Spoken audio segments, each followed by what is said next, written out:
Sometimes it can look so cloudy and so not so good. Dear Diary, today is a very special one. I am going to be sharing one specific area in my life that God has restored. Go ahead and grab your journal and let's jump into the video. So this is part 2. Go back and watch last week's if you have not seen that. I will pop it here for you. So last week we discussed God separates and refines. This week for part 2, we are going to be discussing when God restores and redeems. About 3 years ago, my daughter and I relocated from Georgia to Tennessee. And when we first moved, we lived somewhere temporarily. Then we moved into what would become our new home. I secured what I believe was a job. I signed the lease and I was excited about our new start here. But shortly after moving in, I received devastating news.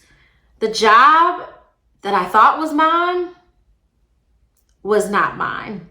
So this is my threshing floor moment. So the flower is the not so good things.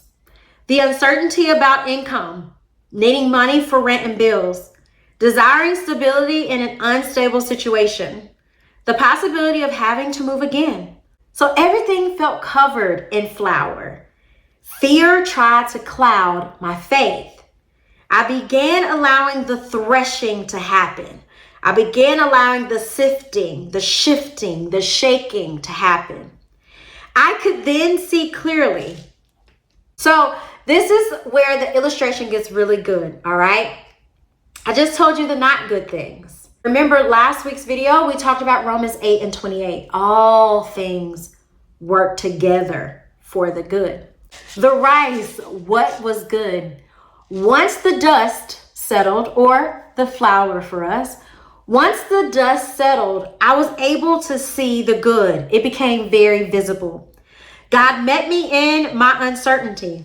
My faith remained alive. I taught my daughter how to trust God when answers weren't clear. Rental assistance was provided, covering our rent for 2 months. Our light bill was covered, covering our lights and making sure that we kept our lights on.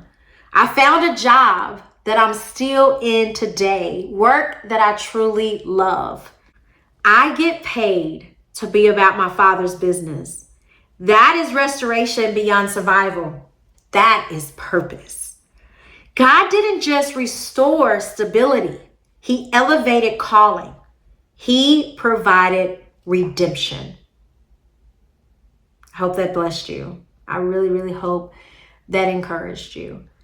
Because I can remember moving into this home, and we've now been here for 2.5 years. I remember the realness. I signed a lease. A 12-month lease contingent upon me getting this job. So I had to then go back and say, hey, Mr. Landlord, I know I just moved to this state and I know you don't know me, but I don't have that job. But instead of me allowing fear to lead me, I allowed my faith to lead me. My family went from a place of income instability to income stability. So that's the beauty of restoration. Restoration is not simply replacing what was lost. It is God positioning us in something greater than where we began. Through the threshing floor, I learned that God reveals purpose through pressure. Faith grows during what's perceived as uncertainty. What looks like a loss can become a gain. And what feels like delay can become divine assignment.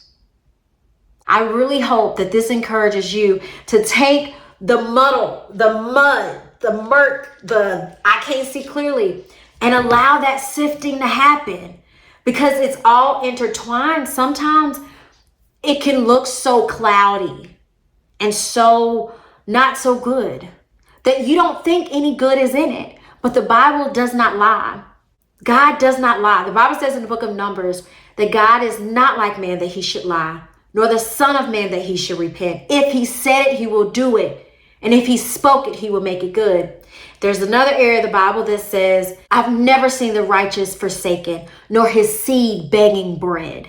So when I was in a position, brand new in this state, didn't have money, didn't know how I was going to keep food on the table or keep the lights on, the Lord knew, and his word was true. And it's the same for you. There is nothing that's too hard for God. Nothing at all. So I want you to grab your journal. We're going to journal today. So last week, the question for journaling was one specific area that God has restored in your life. I want you to take that a step further this week. I want you to write the good versus the not so good. I want you to take that situation and let the sifting happen. Let the shaking happen. You think about the grapes and how in the olden days they used to press the grapes, and the pressing of the grapes is what allowed the results to come forth. The pressing had to happen. So I believe if you're going through something, the pressing had to happen. The sifting, the shaking had to happen for you to get to where you are today. And I believe God wants absolutely nothing but the best for you. If you are a woman that's on a self-reflective journey and you like encouraging videos, this channel is for you. Don't forget to hit that subscribe button. Until the next one, stay patient, stay present, and trust the process. Restoration and beyond are possible. I'll see you next week. Oh, there's nothing better than you. There's nothing better than you.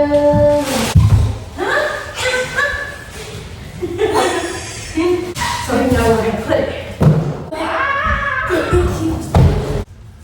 All right, let's see. We're gonna put your bed right here. I want you to oh, there's nothing.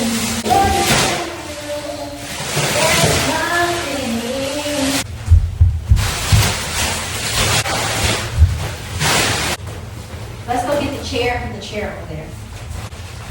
Oh, there's nothing.